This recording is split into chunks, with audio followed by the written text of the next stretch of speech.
విజయసాయిరెడ్డి కొత్త పార్టీని పెట్టబోతున్నారు, క్లారిటీ వచ్చింది. ఈ నెలలోనే పెట్టబోతున్నారు, దానికి కూడా క్లారిటీ వచ్చింది. హిందుత్వ ఎజెండాతో ఆయన పార్టీ ఉండబోతుంది, దానికి కూడా క్లారిటీ వచ్చింది. అంటే పార్టీ పెట్టే విషయంలో క్లారిటీ వచ్చింది, ఎప్పుడు పార్టీ పెట్టబోతున్నారన్న విషయంలో క్లారిటీ వచ్చింది, పార్టీ ఎజెండా ఎలా ఉండబోతుంది అన్న విషయంలో క్లారిటీ వచ్చింది. ఇక క్లారిటీ రావాల్సింది ఏమిటి అంటే ఆయన టార్గెట్ ఏంటి? సహజంగా ఏ రాజకీయ పార్టీనైనా ఎందుకు పెడతారు? అధికారాన్ని సంపాదించడానికి, రాజకీయాల్లో క్రియాశీలక పాత్ర పోషించడానికి. ఇదే కదా ఎవరైనా పార్టీ పెట్టేది, వీటి కోసమే కదా. మరి మీరు అధికారం విజయసాయిరెడ్డికి వస్తా అంటే ఎవరైనా చెప్తారు రాదు అని. ఎందుకంటే అధికారాన్ని సంపాదించే పరిస్థితి కొత్త పార్టీలకు ఆంధ్రప్రదేశ్లో ఇప్పుడే లేదు. అందులోనూ విజయసాయిరెడ్డి ఏమి పబ్లిక్ లీడర్ కాదు, మాస్ లీడర్ కాదు, ఆయనకు అంత చరిస్మా లేదు. ఆయన పార్టీ పెడితే అధికారంలోకి వచ్చే పరిస్థితి రియాలిటీలో లేదు. మరి రాజకీయాల్లో క్రియాశీలక పాత్ర అన్నా పోషిస్తారా అంటే అది ఇప్పుడే చెప్పలేం. మరి విజయసాయిరెడ్డి శక్తి సామర్థ్యాల మీద మరి ఆయనకు అవగాహన లేదా అంటే ఖచ్చితంగా ఉంటుంది. సహజంగా అయితే విజయసాయిరెడ్డి ప్రాక్టికల్గా ఉండే మనిషి. 2024 ఎన్నికల్లో వైసీపీ ఓడిపోతుందని ముందే ఊహించిన వ్యక్తి విజయసాయిరెడ్డి. మరి అలాంటిది ఆయన శక్తి సామర్థ్యాల గురించి ఆయనకు అంచనా ఉండదా? ఖచ్చితంగా ఉండే అవకాశం ఉంటుంది.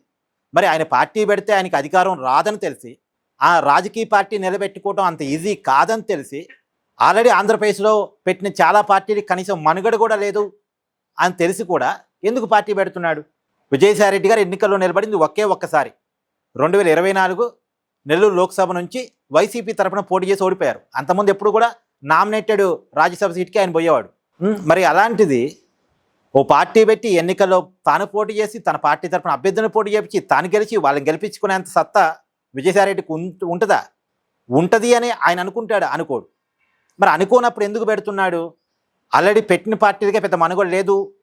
ఆల్రెడీ తెలుగుదేశం వైసీపీ మధ్య పోటీ ఉంటుంది, జనసేన మూడో పార్ట్నర్గా కూడా కొంత ఇప్పుడిప్పుడే ఎమర్జ్ అవుతుంది అన్నప్పుడు విజయసాయిరెడ్డి ఎందుకు పార్టీ పెడుతున్నాడు అంటే తన పార్టీ పెట్టి ఎస్టాబ్లిష్మెంట్ చేసుకొని తను ఎవరికి దెబ్బ కొట్టాలనుకున్నాడు వాళ్ళకి కొంత దెబ్బ కొట్టి, సో తనకంటూ ఒక నిర్మాణయుతంగా ఏర్పాటు చేసుకొని తర్వాత తన పార్టీని ఇప్పుడు డైరెక్ట్గా విజయసాయిరెడ్డి ఏ రాజకీయ పార్టీలో చేరడానికి అవకాశం లేకుండా పోయింది.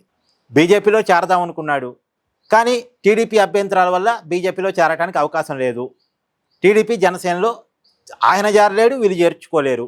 ఆయన చేరదామనున్నా వీళ్ళు చేర్చుకోరు, బీజేపీలో చేరనివ్వరు. మరి ఇప్పుడు విజయసాయిరెడ్డికి ఉన్న ఏకైక ఆప్షన్ ఏంది? ఫస్ట్ పార్టీ పెట్టుకోవాలి, దాన్ని కొంత ఎస్టాబ్లిష్మెంట్ చేసుకోవాలి, చూడాలి పరిస్థితులు ఎట్టుంటాయని చూడాలి.